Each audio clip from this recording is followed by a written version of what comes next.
Assalamualaikum warahmatullahi wabarakatuh.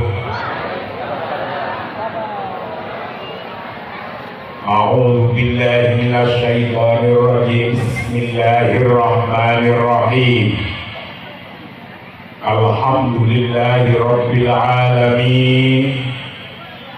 Wassalatu wassalamu ala asyrafil anbiya'i wal mursalin Sayyidina wa maulana Muhammadin sallallahu alaihi wasallam wa ala alihi wa ashabihi ajma'in. Wa qala ta'ala fi kitabihil karim, a'udzu billahi minasy syaithanir rajim. Bismillahirrahmanirrahim. Innal ladzina yatluna kitaballah wa aqamus sholata wa anfaqu mimma razaqahum sirran wa alaniyatan yarjuna tijaratan lan tabur liyuwaffiyahum ujurahum wa yazidahum min fadlih innahu ghafurun syakur. Wa qala Nabi sallallahu alaihi wasallam, afdalu ibadati ummati qiraatul Qur'an. Amma ba'du. Ulama al-kiram wa masyayikhina al-afadil wa bil khusus hakinal karim Romo Kiai Haji sopo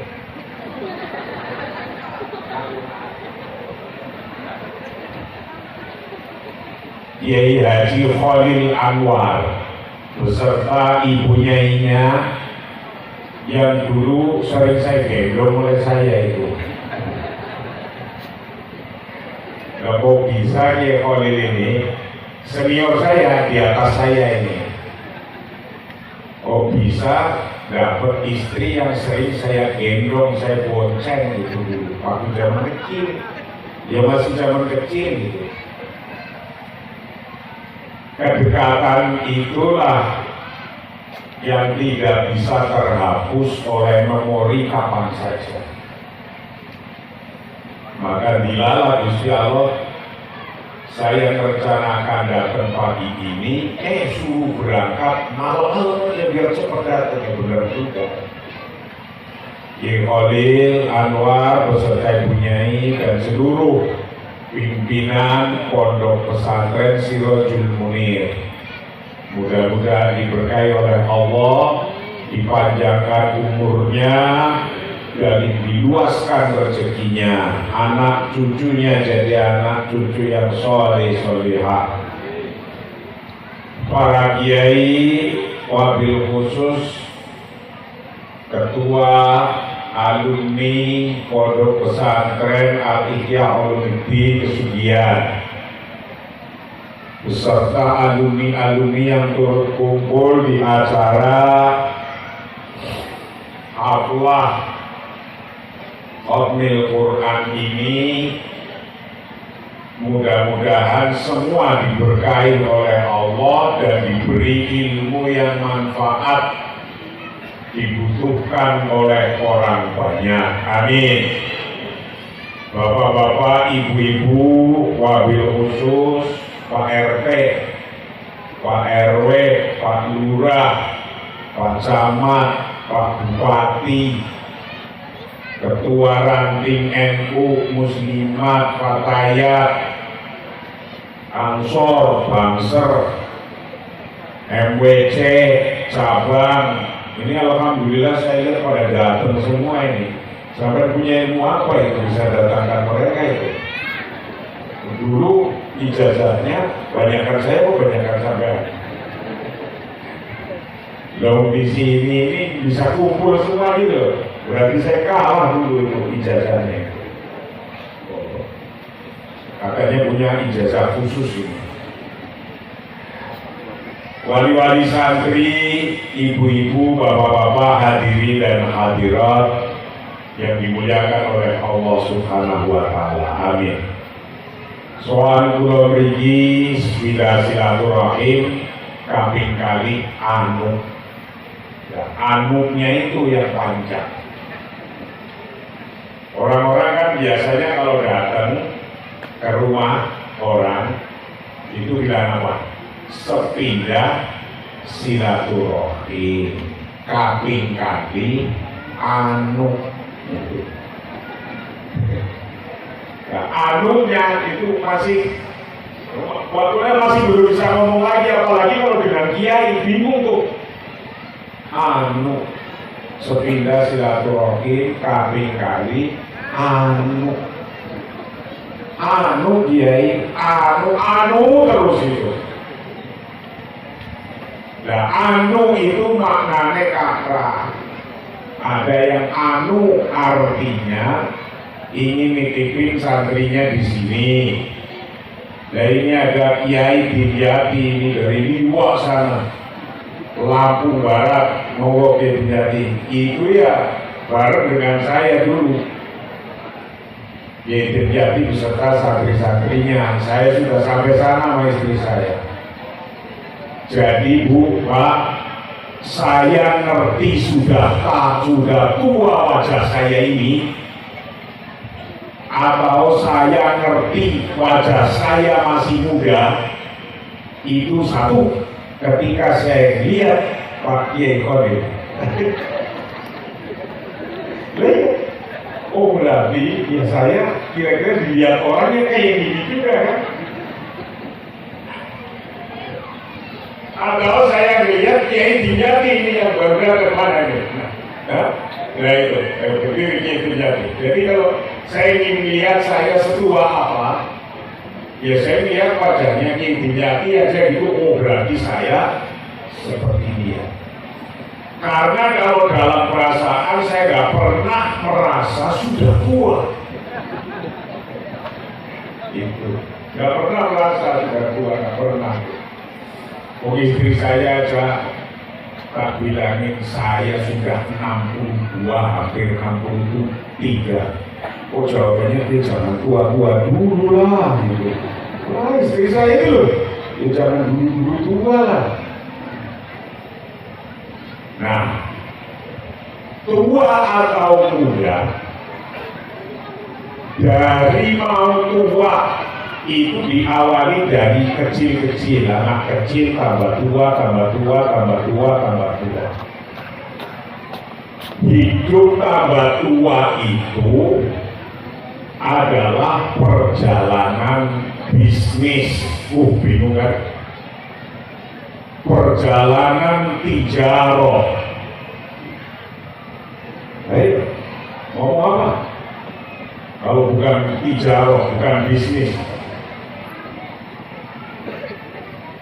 Kepengen minum, kepengen makan, kepengen nyekolahkan anak, kepengen beli motor, kepengen duwe pondok, kepengen duwe mobil. Itu dari kecil sampai besar sampai tua, kepenginan itu nggak pernah berhenti. Ininya semua keturutan, leres. Kiai Khalil datang, saya kepengen punya pondok. Wis, gawe dari, saya kepengen punya santri. Wis, ono santrinya. Saya kepengen khataman, wis kepengen terus sebino itu. Nanti yang sudah punya sepeda, ingin sepeda motor, ingin kepengen, yang sudah sepeda motor punya, ingin punya mobil. Pingin terus, ingin terus. Adanya keinginan itu maka akan membawa kegiatan namanya tijarah. Tijarah, bisnis, dagang yang tidak pernah rugi. Nah wes, ayo sopo sing dagang gak pernah rugi, angkat tangan ayo. yang dagang jasa tukang ojek itu sebelah pojok sana itu pernah rugi nggak?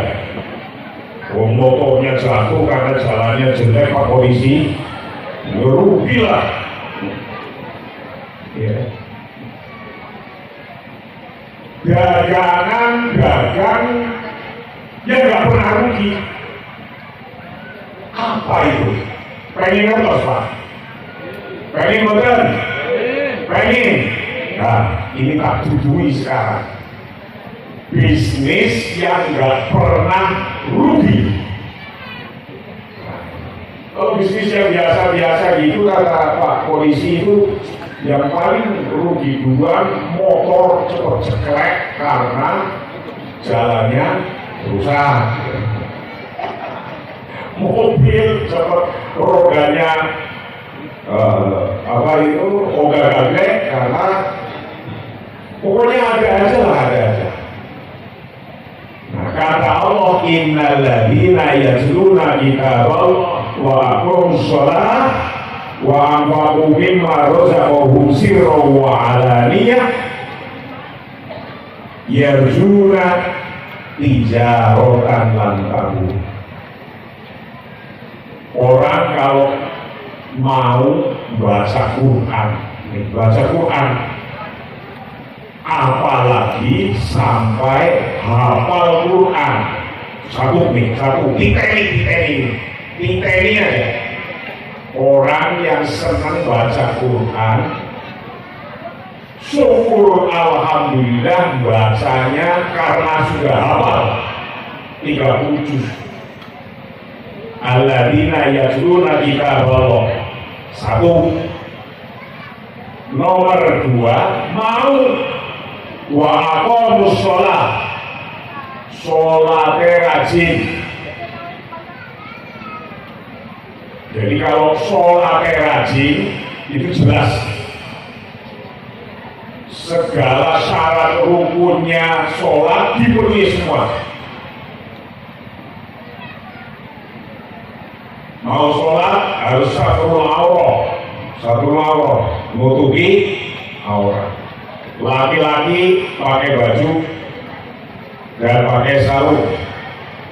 Coba kalau idenya dari sholat saja, karena syaratnya harus menutupi aurat, kita punya pabrik baju dan pabrik sarung, kira-kira dari wong sugih orang.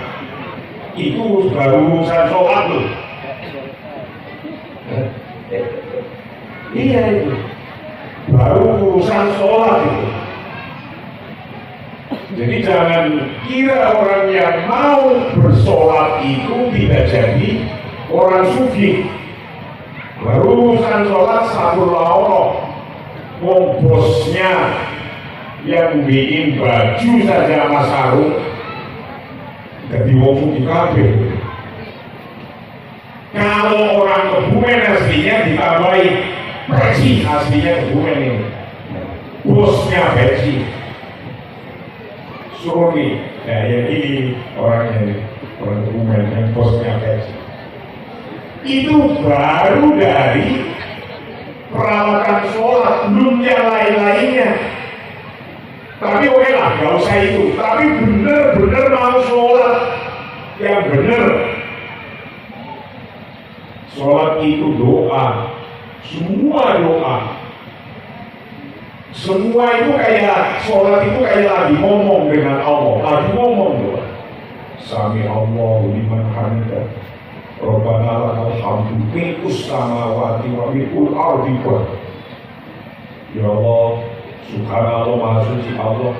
Allah lah yang memenuhi langit, memenuhi bumi, memenuhi sakunya dia boleh juga.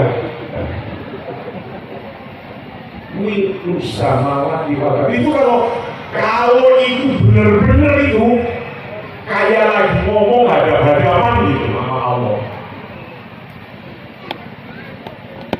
Itu nomor dua. Satu, moco Quran.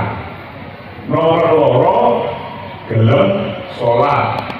Nomor telu, dari wa anfaqu mimma razaqahum sirran wa alaniyah. Gelem sedekah sirran wa alaniyah, yang kelihatan orang atau tapi nggak kelihatan orang. Sodako nggak ngaku, gitulah kira-kira. Jadi nanti Kiai Khalil pulang ke sana itu tahu-tahu itu di kamarnya udah satu kotak gitu. Nah, gitu kira-kira gitu. Sodako nomor 3 adalah orang yang mau sodako. Itu kalau mau melakukan 3 hal ini yang benar, sirran wa alaniyah, yarjuna tijarotan lantaru, bisnis yang tidak akan rugi. Yes, Pak, anaknya pada sekolah atau misalnya di sini ya, ini tak kasih tahu aja, sedikit aja. Kalau kita hanya sekolah di SMP di luar, SMA di luar, SMK di luar, nggak di sini. Nanti tamat SMP, SMK, setelah SMP, SMK, sekolah kuliah S1. Kompetitornya itu jutaan orang itu. Apa itu ya kompetitor ya? Kompetitor ya apa ya? Pesaingnya, saingan nyari rezekinya jutaan orang.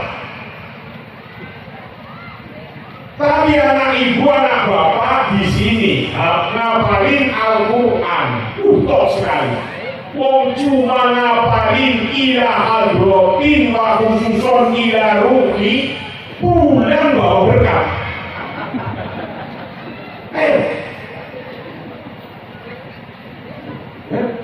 Terus kemudian kayaknya ini juga hasil berkat ini. Iya, hasil berkat kan. Anak-anak saya ya hasil berkat juga lah. Saya juga dulu juga mungkin saya ini hasil berkat ini. Ya. Lihat, kalau yang sekolah biasa-biasa keluar ilmunya sama begitu, yang SMP ya begitu, yang SMA begitu, yang jurusan hukum ya kompetitornya, pesaingnya jurusan hukum se-Indonesia bahkan sedunia, yang jurusan ekonomi ya sedunia gitu kompetitornya. Di pondok pulang cuma ngapal ila hadrotin wa khususon ila ruki, pulang bawa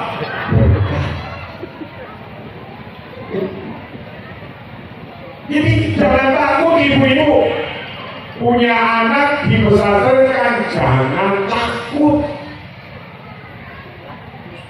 Orang usah berhenti. Nanti anak saya mau kerja apa, nanti anak saya mau ngapain. Alah dulu ini dulu waktu dilihatin kalau yang lain ini di belakang saya ini semuanya ini. Waktu di pondok ya piye ngono kok itu piye begitu. Barang pulang ketemu ini semua ketemu. Saya alhamdulillah tukang keliling-keliling, jadi setiap habis manggung begini nanti turun itu ada orang pada ngaku saya dulu juga di sono, saya juga dulu di sono kayak gitu.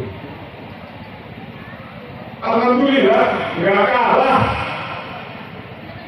dengan orang-orang yang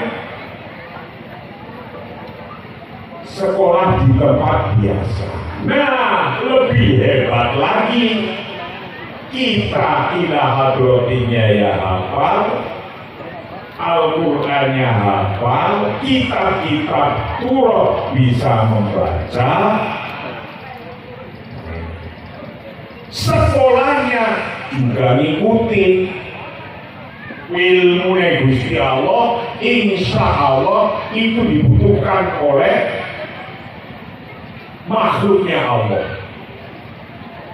Jadi nggak usah membeda-bedakan ilmu Gusti Allah.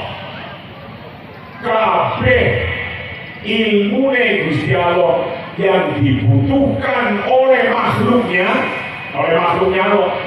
Makhluknya Allah butuh makan, padinya kurang, mempelajari ilmu perpadian itu fardu kifayah. Indonesia masih butuh makan karena masih banyak negara yang kekurangan makanan. Orangnya tambah banyak, tanahnya segitu-gitunya malah kurang. Coba di Lampung apa ada tanah yang tambah modul gitu, modul tambah. Tanahnya tambah, modul, orangnya kurang. Atau orangnya tambah terus, tanahnya tetap. Yang terjadi tanahnya tetap, orangnya tambah. Yang makan tambah. Maka mempelajari varietas baru, bikin padi yang umurnya jadi pendek, itu fardu kifayah. Dulu makan motong ayam 1 tahun baru dipotong, leres. Sekarang sudah ketemu ilmunya, ayam yang 40 hari sudah dipotong. Ya, 30 hari, 40 hari sudah dipotong. Karena untuk memenuhi kebutuhan, membuat atau mengkreatifi ayam yang jadi tadinya setahun menjadi 30 hari, 40 hari, itu untuk memenuhi kebutuhan makhluknya Allah, fardu kifayah.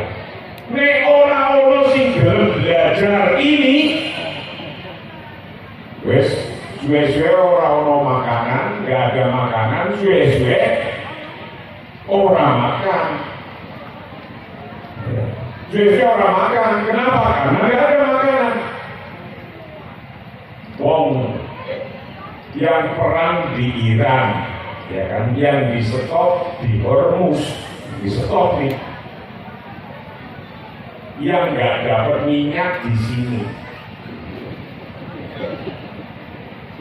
Nah itu terjadi hari ini.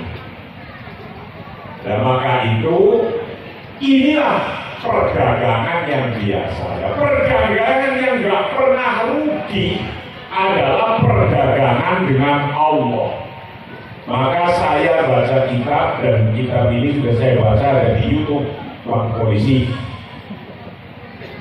Ada kitab namanya Mafatihur Rizki, kunci-kuncinya rezeki.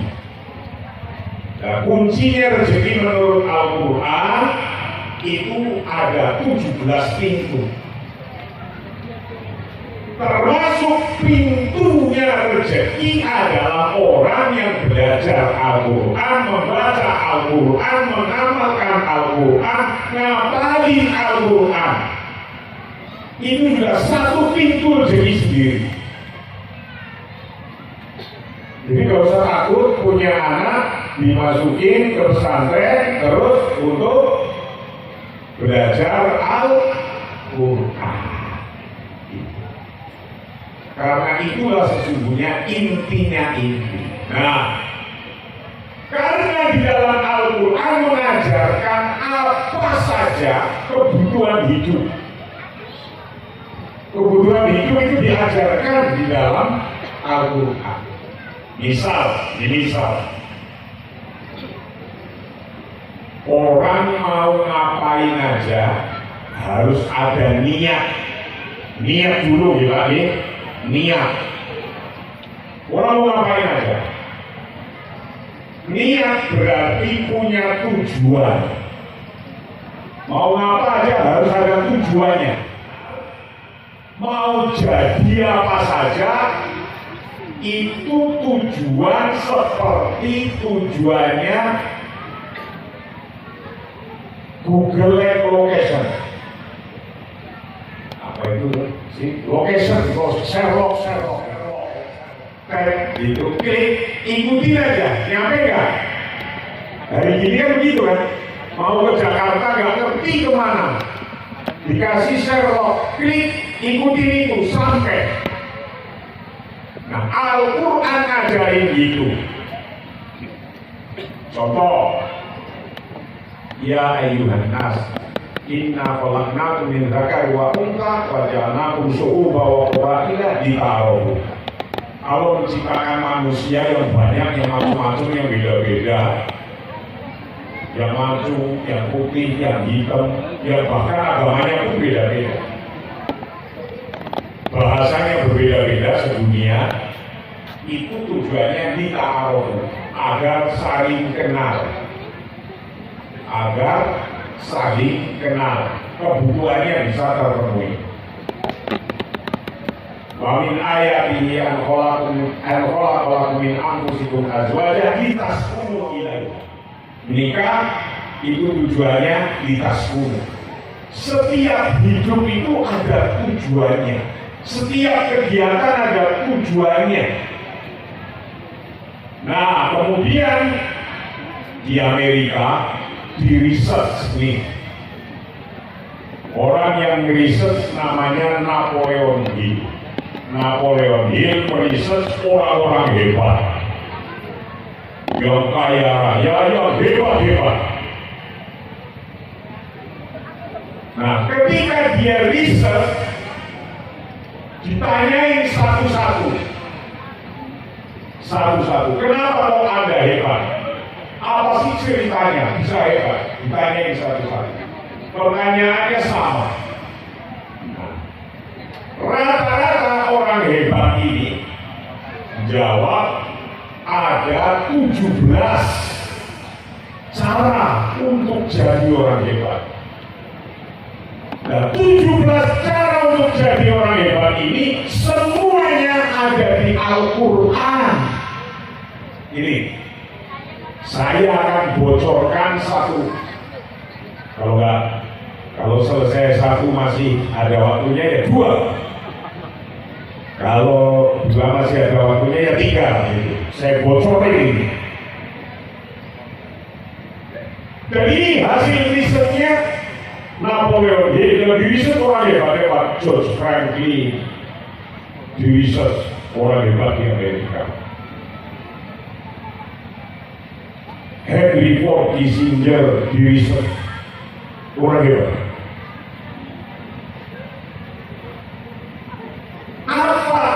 Ketika di riset ini semuanya ternyata ada di dalam Al-Quran dan itu perintah agama. Yang pertama, kata Napoleon Hill adalah definiteness of purpose. Oh itu definiteness of purpose, atau disebut bahasa santrinya tahdidul ahdaf. Orang mau ngapain aja harus jelas tujuannya, mau apa, mau kemana, mau jadi apa. Yes. Dari kecil harus diajari tahdidul ahdaf. Klik Sherlocknya itu diklik. Jadi mau menuju kemana itu jelas.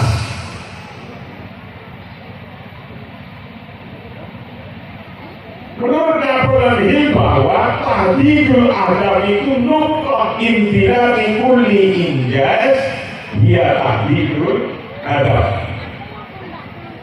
Bahwa starting point of all achievement diviniteness of purpose. Awal mula starting point of all achievement, apa yang bisa diraih adalah definiteness of purpose atau tahdidul ahdaf. Tentu itu. Nah sekarang kita punya anak nih, mau diarahkan kemana ini tujuannya?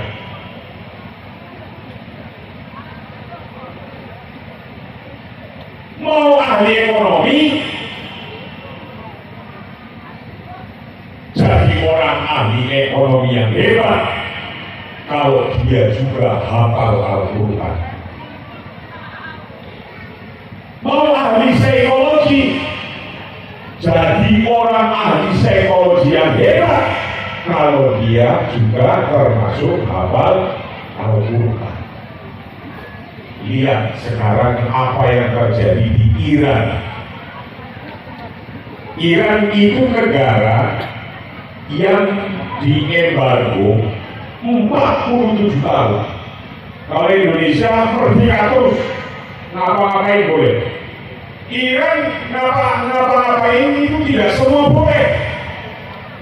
Jualan minyak harus umpet-umpet, karena kalau ketahuan di blok nggak boleh jualan minyak. Mau ngimpor makanan umpet-umpet. Kalau ada negara lain mau ngasih makanan, jualan makanan ke sana, akan kena sanksi 47 tahun. Tapi apa yang terjadi? Santriwan-santriwati, perempuan-perempuannya diajari seluruh teknologi-teknologi yang dibutuhkan oleh manusia. Teknologi pertanian diajarkan tidak hanya laki-laki dan perempuan, tidak hanya laki-laki saja, tapi perempuan yang juga ahli teknologinya. Teknologi pertanian, teknologi perikanan, sampai teknologi defense, alat untuk pertahanan perang. Yang jadi tentara laki-laki perempuan. Itulah kemandirian. Kalau kita sudah punya target maunya apa, tentukan. Tahlilul hadaf. Ini penting. Pesantren ini demikian. Pesantren ini niat saya mau menciptakan ahli-ahli agama yang ahli, yang hafal Quran, tapi ngerti sains. Maka saya dengar di sini mau dirikan SMA Sains. Oh sudah, alhamdulillah, hebat itu. SMA Sains, sains itu ilmu-ilmunya Allah, semua ilmunya Allah. Untuk kepentingan makhluknya Allah. Nah, itu nomor satu. Jangan ngapa-ngapain sebelum jelas tujuannya. Tentukan tujuannya, baru caranya. Jadi kalau dari sini mau ke Monas, Jakarta ini, tujuannya ke sana. Pilih. Mau yang cepat, ya itu tinggal pilihan. Semua yang lainnya pilihan. Yang cepat berarti naik pesawat. Setelah naik pesawat, naik mobil. Nah, di sana lagi banyak demo, misalnya, wah, atau mobilnya macet. Ya udah, dari sini naik pesawat, turun naik ojek. Itu pilihan semua. Untuk mencapai tujuan bisa nyata, pilihan. Kita milih. Pada dasarnya kita itu milih. Ngapain aja milih? Mau lewat sini atau lewat sini? Mau lewat situ dengan pakai ini, pakai mobil, atau pakai motor, atau pakai pesawat, atau pakai sepeda. Itu semua adalah pilihan. Nah, gunakan al-adi minal ayatil Qur'aniyah wal ahadits an-nabawiyah allati tasyiru ila ahamniyati tahdidilaka. Banyak surat Al-Quran yang menunjukkan pentingnya menentukan tujuan. Jadi sampai mau arahkan kemana nih pesantrennya, jelas. Kalau banyak tujuannya harus punya duit yang banyak, ya kan? Tujuannya dari sini ke Lampung, metro ke Jakarta, Jakarta ke Jogja, kan banyak tuh. Ya duitnya berarti sini, Metro, Jogja, Jakarta kan banyak. Ya padahal duitnya sak mono-mono, sak iku itu. Duitnya sak mono, waktunya sak mene, terus gimana caranya? Dihitung mana yang paling pas, paling cocok. Semuanya ahamiyah yang utamanya adalah yang paling penting dulu. Ahamiyah itu tadi tidak ada. Cari yang terpenting. Punya anak juga ini yang penting itu apa? Ketika masih anak-anak, yang terpenting adalah Al-Quran dulu. Karena Al-Quran sumber ilmu dari segala ilmunya Allah. Jangan sampai buta Al-Quran. Harus.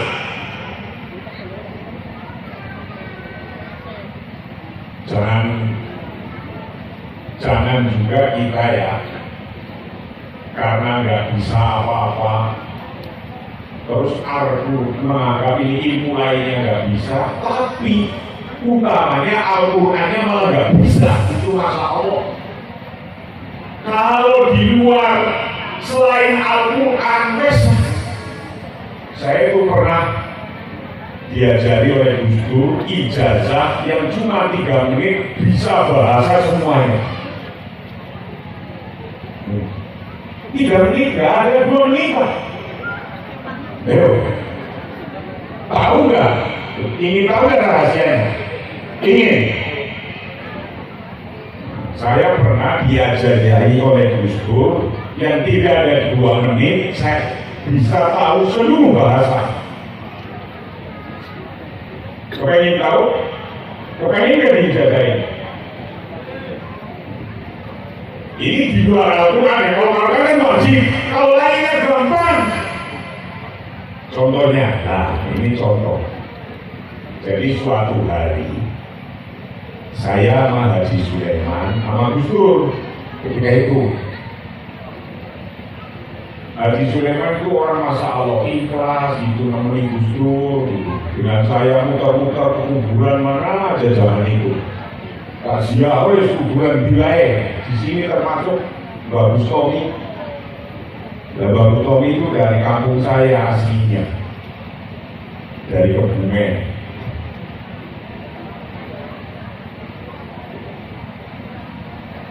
Bilang ke Haji Sulaiman, Cik, nanti sampai tak ajak keluar negeri. Ya bos, kapan? Sudah sebentar lagi. Aduh bos, saya nggak bisa bahasa Inggris. Apa? Ini besok mau kemana? Ke Eropa. Terus nanti dari Perancis ke Jerman terus ke Inggris. Wah itu berarti saya harus bisa bahasa Perancis, saya harus bisa bahasa Jerman, saya harus bisa bahasa Inggris dong kalau begitu. Gampang. Lah tiba-tiba waktunya sudah mau nyampe. Jadi kan sih terus berangkat. Jadi ini udah saya beli tiket. Kapan berangkatnya? Hari Minggu besok. Waduh, ya saya belum diijazah ini. Aku udah gampang itu 2 menit nanti kamu juga bisa semua. Sudah naik ke pesawat berangkat. Belum diijazah ini. Ngomong lagi di atas pesawat. Terus kapan ini saya? Ini kan lebih turun saya nggak bisa ngomong apa. Ya udah sekarang. Gus Dur bilang, ayo ikutin saya. Nah ini ilmu ini. Bismillahirrahmanirrahim. Ikutin. Bismillahirrahmanirrahim. Bismillahirrahmanirrahim. Tekan nafas, tahan nafas. My assistant. Bebas 3 kali. My assistant. Apa? Ya udah praktekin aja itu. Turunlah ini pesawat di Singapura. Lah karena turun, ini mau masuk ke hotel. Tasnya Gus Dur, tas zaman dulu nggak ada rodanya, dipanggul oleh Haji Sulaiman ini, dipanggul. Ketika nyampe di hotel, ditanya oleh petugas hotel, "Can I help you?"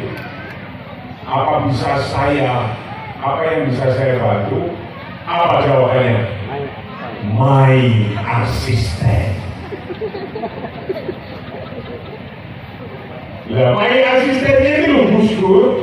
Dia bisa bahasa Arab, dia bisa bahasa Inggris, dia bisa bahasa Prancis, dia bisa bahasa Jerman, bisa bahasa Belanda gitu. Nah itu. Kalau lainnya itu mudah itu. Ilmu lainnya itu mudah, itu jangan dia bisa bahasa semua. Yang bingung orang Singapura, ini Manggul.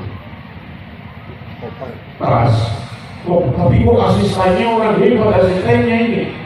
Gus asistennya. Ini bosnya Gus berarti ini. Tapi Manggul tas.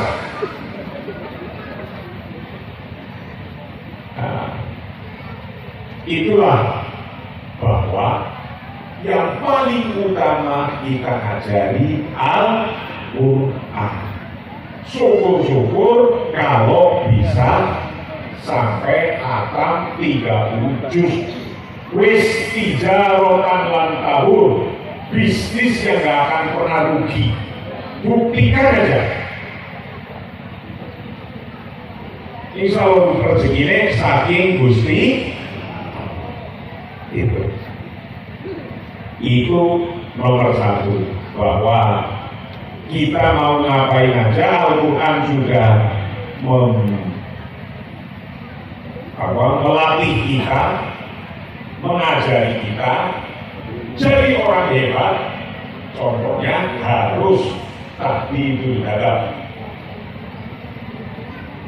Tentukan tujuannya, mau anak ini diarahkan kemana setelahnya, setelah Al-Qurannya sudah selesai, kita mau jadi apa, kita mau bisnis apa juga harus jelas. Karena pada dasarnya al-umur bimaqasidiha, segala apa saja itu tergantung pada tujuannya. Itu nomor satu. Nomor dua, Al-Quran mengajarkan untuk jadi orang hebat itu kalau kita mampu melakukan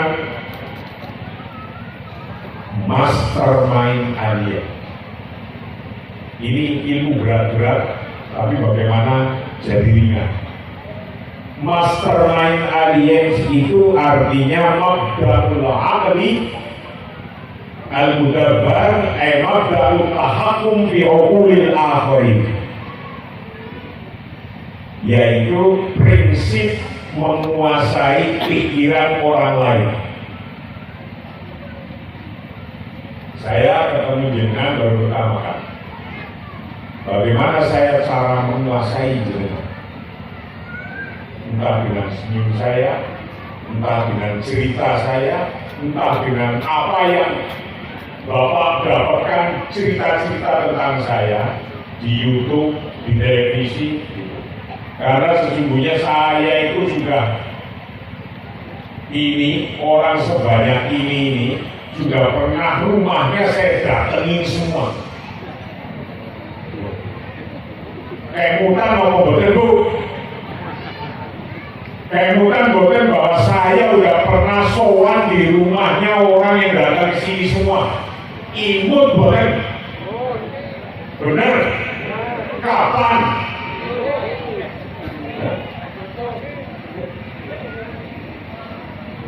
Saya itu sudah pernah datang ke rumah bapak-bapak ibu-ibu semuanya. Ingat Pak? Imut. Hanya datang saya tak pakai ketuk-ketuk, ujuk-ujuk nongol gitu. Kayak jin saja itu. Sudah menjemur gitu. Kelihatan gitu. Nah, orang hebat itu harus mampu mabda al-aqal al-mudabbar, mabda utahakum fi uqulil akharin, prinsip menguasai pikiran orang lain. Dan menguasai pikiran orang lain ini artinya kita harus mampu membaca. Ketika ketemu Kiai Khalil, kira-kira Kiai Khalil apa kebutuhannya? Apa yang dipikirkan? Kalau kita mampu mengisi apa yang dipikirkan, sudah langsung klik gitu. Kita ketemu Pak Polisi, apa yang dibutuhkan, apa yang dipikirkan? Oh, yang dipikirkan Pak Polisi ini kepengen sekolah karena sudah jadi polsek atau kepengen sekolah lagi di sesping. Biasanya itu pada datang ke rumah dan pada mau sekolah sesping. Ya sudah, saya kasih urut-urut aja udah sekolah.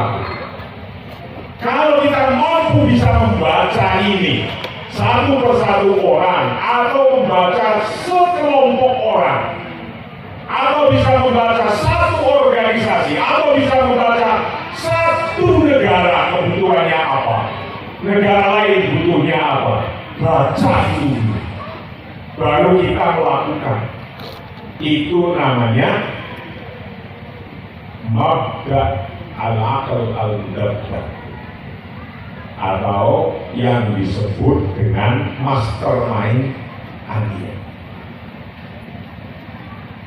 Kalau orang sudah mampu membaca ini, orang ini begini, orang ini begini, oh organisasi NU begini, Muhammadiyah begini, oh negara ini begini, negara begini, di mana kita ada, disitulah kita akan bisa hidup. Minggi aja. Dulu masih ingat ya saudara, waktu nyari dulu nama saya, ini ingat kan?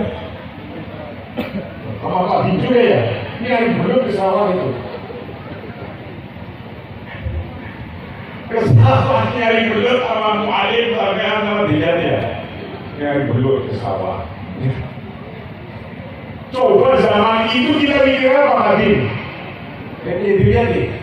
Apa perkesanan ketika itu mikir mau bikin pondok sana di luar sana? Enggak kan? Beras kan?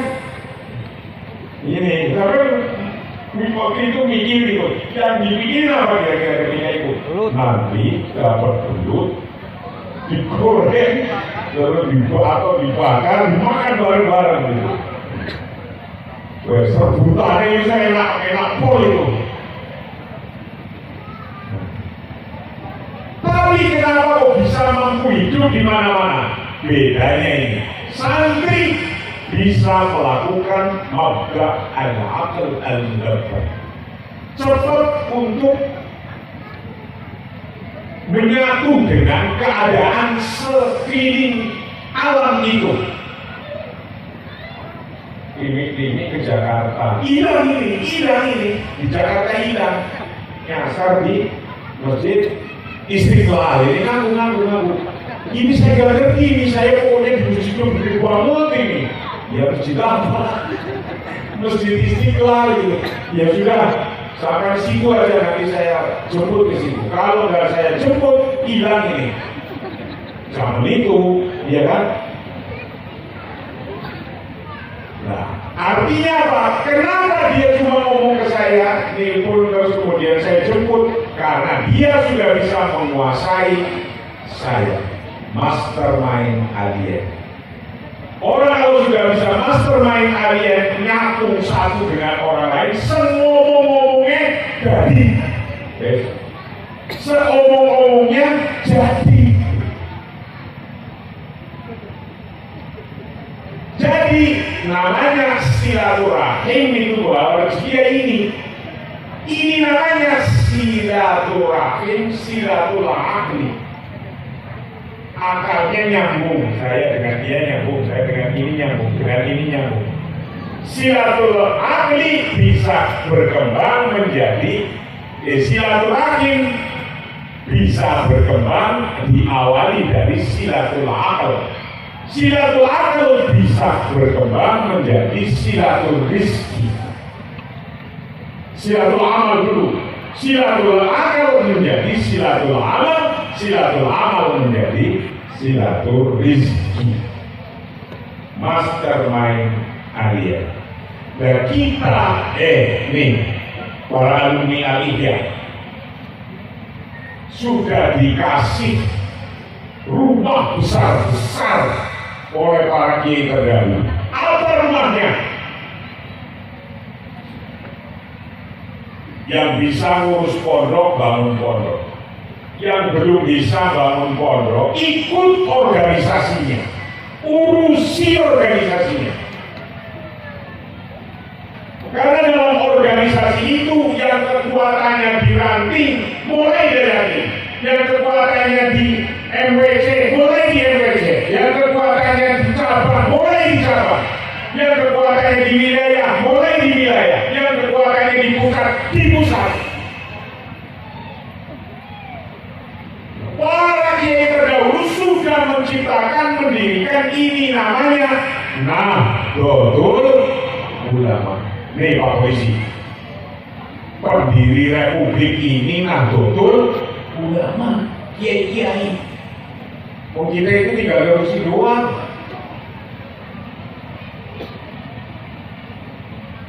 Antara lain para kiai-kiai di NU. Jadi kiai-kiai NU bagaimana mendirikan pesantren? Pesantren didirikan untuk mendakwai agar bangsa di Nusantara jadi umat Islam.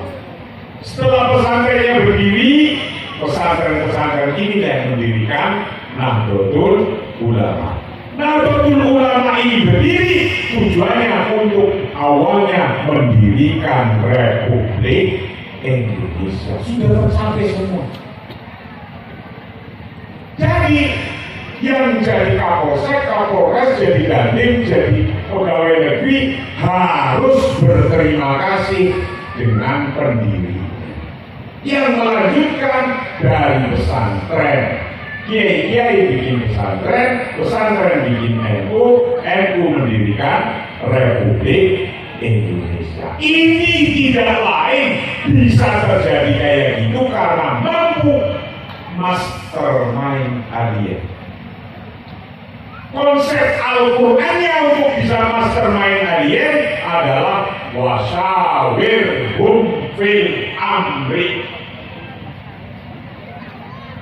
Ini satu dua pada mau ikut gaya saya, kan kita musyawarahkan.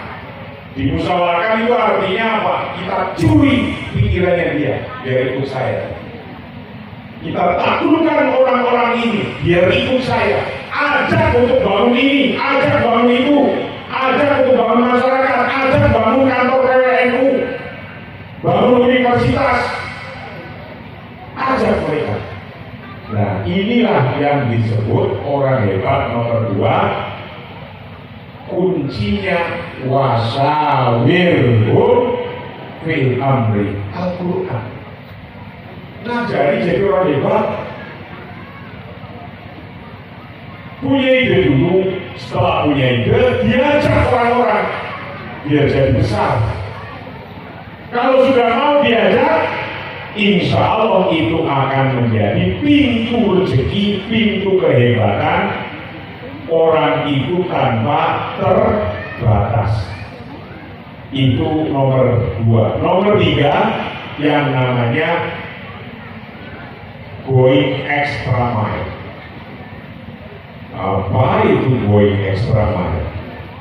Going extra mile itu melakukan lebih dari yang diharapkan, melakukan lebih dari yang diharapkan. Nah, ini biasanya orang itu malah kalau bisa melakukannya sedikit saja, tapi hasilnya yang gede. Ini orang-orang pada kebalikannya, ingin jadi orang hebat, kalau bisa kerjanya yang paling ringan, waktunya sebentar saja, tapi dapatnya yang banyak. Kalau bisa liburnya yang banyak, tapi gajinya yang gede. Orang yang punya berperilaku kayak gitu, itu kebalikannya orang hebat. Berarti itu orang gak hebat. Karena kalau berperilaku orang hebat, ditarget 10, ngasih 12. Ditarget 30, ngasih 40. Ditarget 100 harus ngasih 150 atau lebih. Nah itulah orang hebat. Going extra mile, memberikan lebih. Dan dia ngomong, ini kunci-kunci orang hebat yang diteliti oleh Napoleon Hill, yang itu semua adalah nilai-nilai daripada Al-Quran yang kita ajarkan. Masya Allah kalau kita mau untuk melaksanakan Al-Quran itu sendiri. Nah, going extra mile. Karena pada prinsipnya the most successful men are those who serve the greatest number of people. Orang yang paling sukses adalah orang yang mau ngurusi banyak orang. Ngurusi banyak orang, ya artinya memberikan usaha lebih untuk orang itu. Maka Rasulullah pun menyampaikan yadul ulya khairun min yadi sufla. Itu yadul ulya khairun min yadi sufla, bahwa tangan di atas itu lebih baik daripada tangan di bawah. Ngurusi banyak orang itu lebih baik daripada ngurusi sedikit.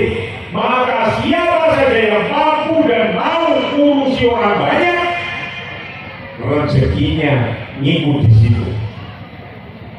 Besok nggak usah takut miskin jadi kiai, nggak usah takut miskin, ya kan sering ditangisi nih oleh para wali murid nih. Nuwun sewu Pak Yai, kula dereng saged ngiring. Nggih. Kayaknya manuk-manuknya bener ya. Dari kiai ini ya diboten nopo-nopo. Semua ngomong boten nopo-nopo. Tapi rezekinya kiai nggak pernah habis. Walaupun wali-walinya bilang, wali santrinya, aduh Pak Yai nuwun sewu niki dereng saged kula ngirimi malih. Ya wis ora apa-apa. Besok juga ada rezeki insyaallah. Ini going the extra mile, melakukan sesuatu melebihi dari target. Apa saja? Coba bayangkan, kita ada anak kerja di satu lembaga atau lembaga bisnis. Kalau dia ingin jadi jabatannya naik, gak usah pakai mulut mintanya, tapi pakai going extra mile. Melakukannya pakai melakukan langsung.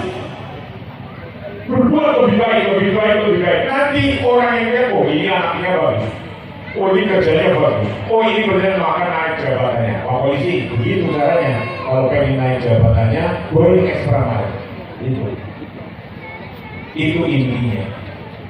Jadi kalau kita mampu untuk melakukan itu, wes nggak usah kita terlalu bulat-bulat.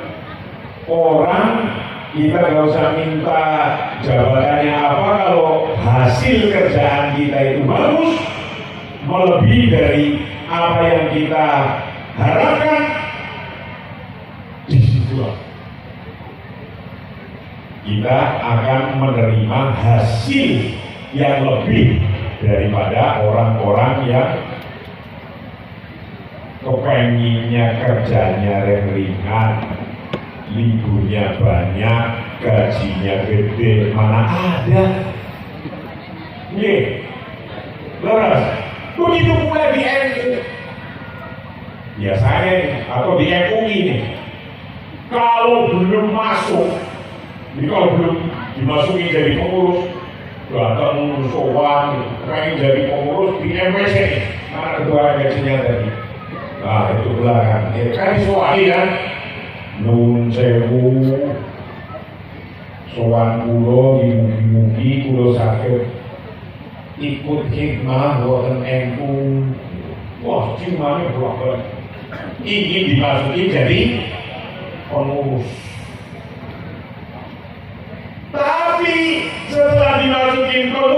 mesti sing tuku ora teko-teko, sing teko ora tuku-tuku.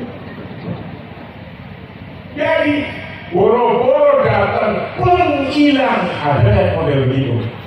Jadi ada model pengurus harian yang setiap hari datang, ada pengurus ya masih lumayan lah bulanan, setiap bulan datang, ada pengurus tahunan yang datangnya itu sudah 1 tahun, tapi ada pengurus 5 tahunan. 5 tahun datangnya sekali, kalau sudah bisa bikin kartu nama, sudah jadi pengurus NU, sudah jadi pengurus MUI. Nah, kalau yang kayak gini mau berbuat apa? Karena pada hakikatnya orang yang mau berbuat untuk orang banyak, maka disitulah rezeki orang itu akan didapatkan dari orang banyak. Kata Napoleon Hill, kalau kita memikirkan orang banyak nih, maka orang yang banyak itu akan memikirkan kita yang sendiri. Untuk mana? Ayo. Kita mikirin orang banyak, ngurusi NU mikirin orang banyak, ngurusi MUI mikirin orang banyak, ngurusi muslimat mikirin orang banyak, ngurusi pesantren mikirin orang banyak. Kalau kita mampu ngurusi orang banyak, nanti rezeki kita dari orang banyak yang kita urusin itulah akan mikirkan kita yang sendiri. Untuk mana? Gampang lah kira-kira. Ini sampai bisa bangun begini, keplak-keplik itu bisa bangun. Ada bangunan, kan gara-garanya sampai mau ngurusi orang banyak. Coba kalau sampai nggak mau ngurusi orang banyak, ini nggak ada lah ini. Jelas. Ini. Maka para santri, para wali santri dan wabil khusus ini alumni dari pesantren yang mana saja, berbuatlah, yakinlah untuk orang banyak. Maka perbuatan yang dilakukan oleh kita yang sendirian, ketika itu untuk orang banyak itu akan melakukan sesuatu, berbuat sesuatu untuk kita yang sendiri. Untuk yang mana?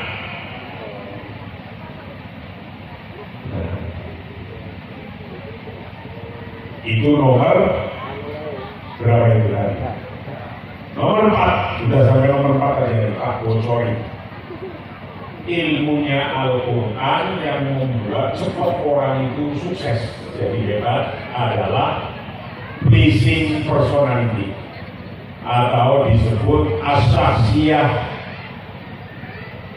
al-mardiyah.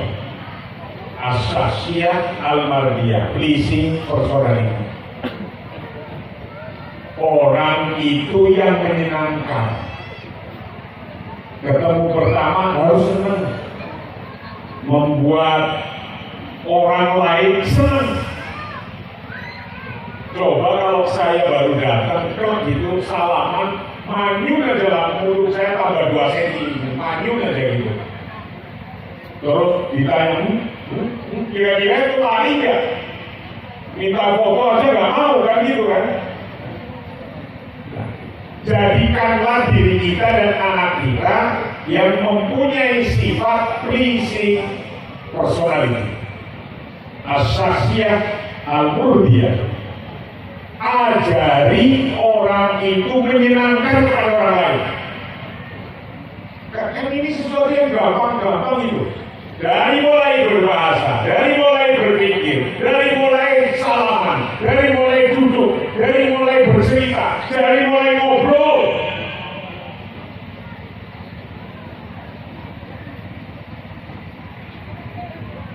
Itu orang tertegun hanya karena mulai ngobrol, dari ngobrol. Pleasing personality. Usaha itu kesaksian al-mardiyah ala at-taghallub ala as-sabab ar-ra'isi lil fasli. wa huwa adamul qudrah ala ta'ayus ma'anasi. Kalau tidak mampu tersenyum atau tidak mampu muka yang baik, itu menyebabkan kegagalan. Gak usah ngomong bisnis yang gede-gede, mau hubungan dengan orang yang punya bisnis saja sudah gagal. Gak usah ngomong mau bikin usaha yang gede-gede, masyarakatnya saja sudah benci. Nah ini. Gak usah ngomong gedein NU yang gede-gede, orangnya sudah pada menjauh. Maka ada teman saya namanya Karim. Saya ketemu di rumahnya Syekh Husam di Mesir. Dia seorang peneliti dari Mesir datang ke Indonesia. Ketika datang ke Indonesia, dia meneliti Muslim di Indonesia, perilakunya. Kemudian bikin buku, bukunya saya dikirim melalui WhatsApp. Bunyinya begini: Al-Muslim di Indonesia, As-Saqafah wal Hadar. Muslim di Indonesia antara budaya, antara kebudayaan, Saqafah wal Hadar, kebudayaan. Indonesia di dalam Saqafahnya bisa mampu menciptakan ini budaya. Agama kita bisa mampu menciptakan budaya. Apa itu budaya? Al-adah ya fitrah wa du'ahanas bidhni. Budaya adalah pikiran manusia yang dikerjakan berulang-ulang. Contoh, budaya kumpul-kumpul. Ini kayak gini, ini kan budaya kumpul-kumpul ini.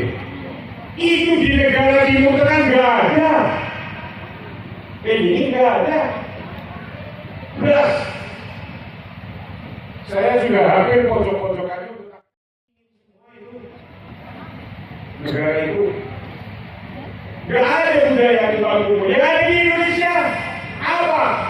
Coba.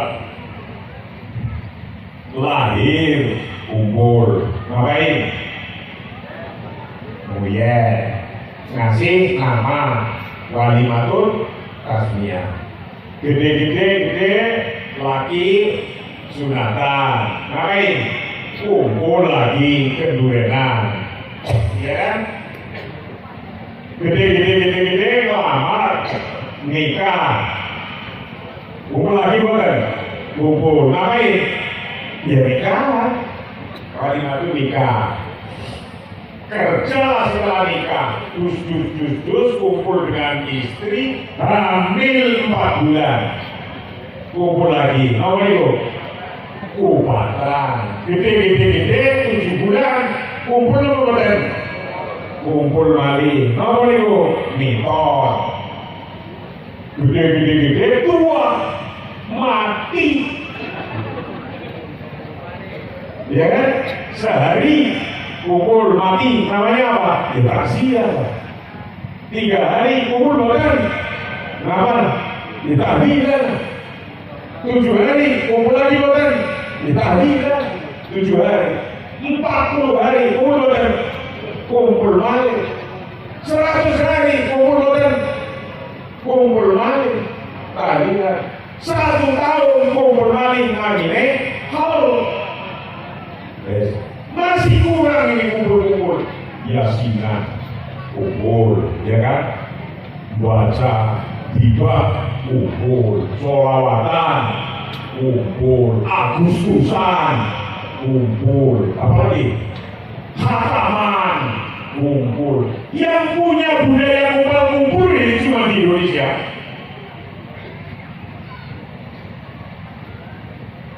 Jadi Pak Polisi, untungnya Pak Polisi negara Indonesia aman karena ada budaya kumpul.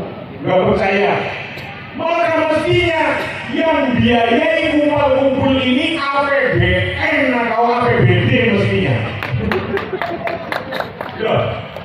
Nih, saya cerita ini cerita nyata ini. Kenapa di Afrika dan di Timur Tengah ngebom itu gampang sekali, perang itu gampang banget lah, malah bikin perang kayak gitu. Negara ini sama negara ini gampang banget itu perangnya. Di Afrika juga gitu. Karena apa? Gak ada budaya kumpul kumpul. Coba, ini contoh nyata.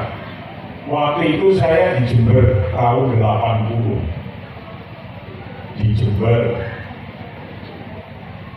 itu di sawah ada orang berantem karena rebutan air di sawah, mau nanam tembakau, mau campur-campuran itu. Wah, sudah ngomongnya jelek-jelek dan sudah hampir campur-campuran. Nah, tiba-tiba ada suara masjid adzan, Allah pulang ini.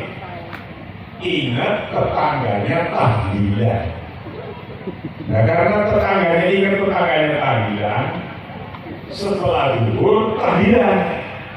Ini kalau lewat jalur ini jalan ke sana, nggak enak lah, nanti ini lewatin depannya orang tadi berantem di sawah. Dia muter lewat belakang. Ketika muter lewat belakang, ternyata yang berantem di sawah sudah duduk di pintu belakang. Dan tempat duduknya sudah habis. Mau tidak mau salaman kan, selamatkan, waraskan, salaman. Tadi di sawah hampir mau campur-campuran, hanya karena tahlilan salaman. Setelah salaman selesai tahlilannya, ngerokok, ya silakan ngerokok, nggak apa-apa, ngerokok. Aduh, saya biola ketinggalan kan rokoknya, dikasih. Padahal tadi mau berantem tuh. Pulang dari situ udah berdua itu, geng, biasa lagi, nggak jadi berantem. Kenapa? Di luar negeri mudah perang karena tidak ada budaya kumpul-kumpul kayak gini. Jadi Pak Polisi jelas, bayangkan kalau nggak ada budaya kumpul-kumpul kayak gini, kayaknya preman, jadi preman semua kali dia. Ayo.